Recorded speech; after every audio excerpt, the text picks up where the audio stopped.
Hello friends, સ્વાગત છે આપનું મારા રસોડાના કાઠિયાવાડી સ્વાદમાં। હું ભાવનાબેન રાઠોડ। આજે આપણે બનાવશું મેજિક મસાલા ભીંડો। મસાલો ભરવાની ઝંઝટ વગર નવા સ્વાદ સાથે અને એકદમ સહેલી રીતે બનાવશું। તો વિડીયો પૂરેપૂરો જોજો અને વિડીયો પસંદ આવે તો વિડીયોને લાઇક, શેર અને સબસ્ક્રાઈબ કરી પાસે રહેલું બેલ પ્રેસ કરો, જેથી આવનારા નવા વિડીયો સૌથી પહેલાં આપને મળે। તો ચાલો બનાવીએ નવા મસાલા સાથે અને સ્પેશિયલ રીતે મેજિક મસાલા ભીંડો। તો ભીંડાનું શાક બનાવવા માટે અહીંયા મેં 250 ગ્રામ ભીંડા લીધેલા છે। ભીંડા લેવા ટાઈમે એક વાતનું ખાસ ધ્યાન રાખવાનું કે ભીંડા બને ત્યાં સુધી એકદમ તાજા અને કૂણા લેવાના। આગળનો ભાગ કટ કરતાં આ રીતના કટ થઈ જવો જોઈએ। તો આવા ભીંડાનો ઉપયોગ કરશો તો શાક એકદમ સ્વાદિષ્ટ બનશે અને ઝડપથી ચડી જશે। તો પહેલાં તો આપણે ભીંડાને સારી રીતે ધોઈ લેવાના, કોટનના કપડાથી લૂઈ અને પછી જ ઉપયોગમાં લેવાના છે। જો ભીંડામાં થોડું એ પાણી રહેશે તો તમારું ભીંડાનું શાક એકદમ ચીકણું બનશે, એટલે ભીંડાને ધોઈ લીધા પછી સારી રીતે લૂઈ લેવાના। અત્યારે મેં ભીંડા ધોઈ લૂઈ અને તૈયાર રાખેલા છે। ભીંડા સમારી લેશું।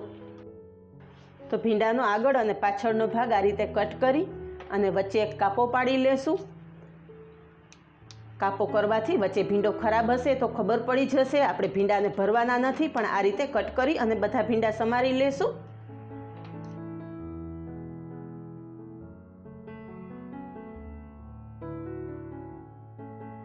ભીંડા સમારી લીધા છે, આ રીતના એક સરખા પીસ કરી લીધા છે।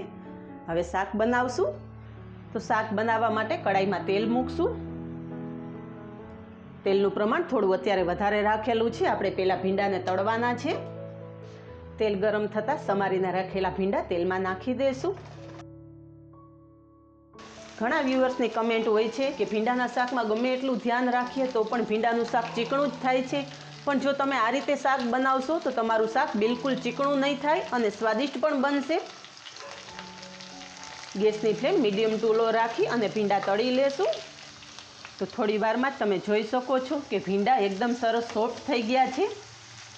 તો તળેલા ભીંડા એક પ્લેટમાં કાઢી લેશું।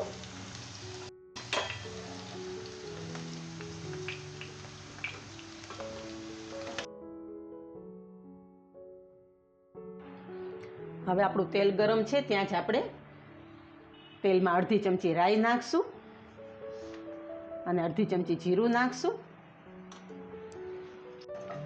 રાઈ જીરું સારી રીતે ફૂટવા દેશું। રાઈ જીરું સરસ કકડી ગયા છે તો ચપટી હિંગ નાખશું। અહીંયા એક મીડિયમ સાઇઝની ડુંગળીની પેસ્ટ કરીને રાખેલી છે, તેલમાં નાખી દઈશું અને તરત જ ઢાંકણ ઢાંકી દઈશું, જેથી વઘાર બહાર ના ઉડે।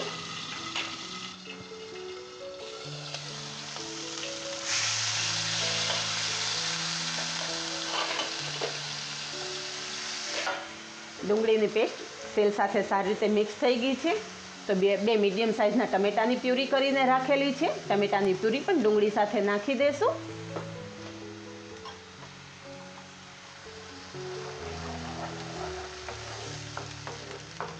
પાંચથી 6 કળી લસણની પેસ્ટ કરીને લીધેલી છે। જો તમે લસણ ડુંગળી ના ખાતા હોય તો સ્કીપ કરી શકો છો। મિક્સ કરી દઈશું।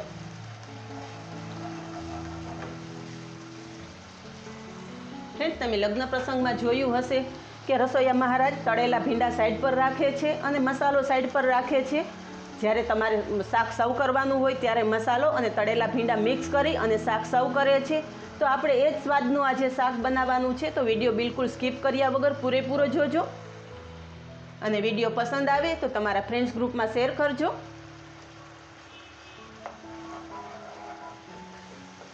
હંમેશા તમારા માટે નવી નવી રેસીપી લાવતી હોઉં છું, તો ફ્રેન્ડ્સ એક લાઇક તો બને છે, તો એક લાઇક આપો અને તમારા ફ્રેન્ડ્સ ગ્રુપમાં શેર કરી અને મારી ચેનલને સબસ્ક્રાઈબ કરો।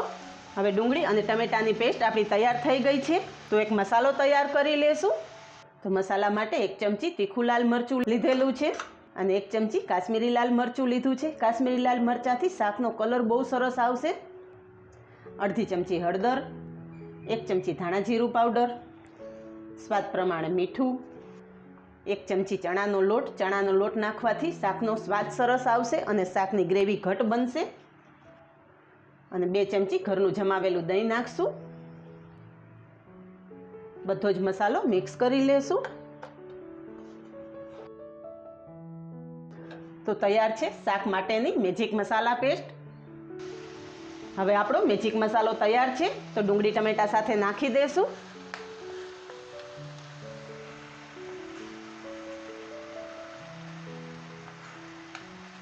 મસાલા પેસ્ટ ડુંગળી ટમેટા સાથે સારી રીતે મિક્સ કરી દઈશું.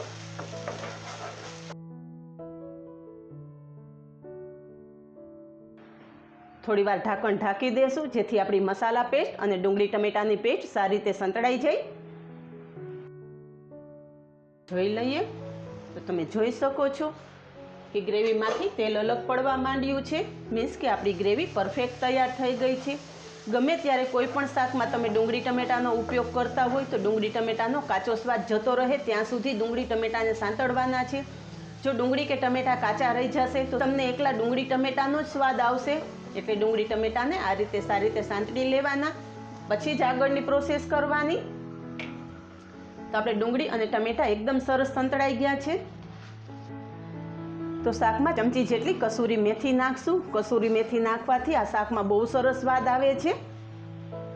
થોડો ગરમ મસાલો નાખશું. ગરમ મસાલો અને કસૂરી મેથી ડુંગળી ટમેટાની પેસ્ટ સાથે મિક્સ કરી લેશું. હવે તળીને રાખેલા ભીંડા ડુંગળી ટમેટા સાથે મિક્સ કરી દઈશું.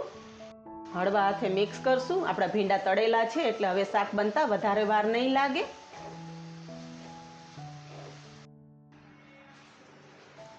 થોડી વાર ઢાંકણ ઢાંકી દઈશું એટલે ગ્રેવીનો એકદમ સરસ સ્વાદ આપણા ભીંડામાં આવી જાય. ગેસની ફ્લેમ એકદમ ધીમી જ રાખશું. જોઈ લઈએ તો તમે જોઈ શકો છો કે થોડી વારમાં જ તળેલો ભીંડો ગ્રેવી સાથે એકદમ સરસ મિક્સ થઈ ગયો છે અને સાઈડમાંથી તેલ અલગ પડવા માંડ્યું છે. હળવા હાથે મિક્સ કરી લેશું. થોડી કોથમરી નાખી અને ગાર્નિશ કરશું. તો તૈયાર છે મસાલા મેજિક ભીંડો. ગરમ ગરમ રોટલી સાથે સર્વ કરશું. ગેસની ફ્લેમ બંધ કરી દઉં છું અને ભીંડાનું શાક સર્વ કરશું.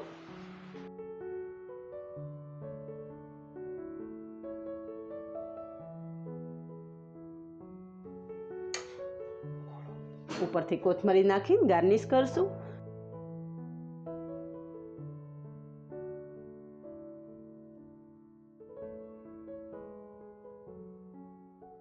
તો તૈયાર છે મેજિક મસાલા ભીંડો.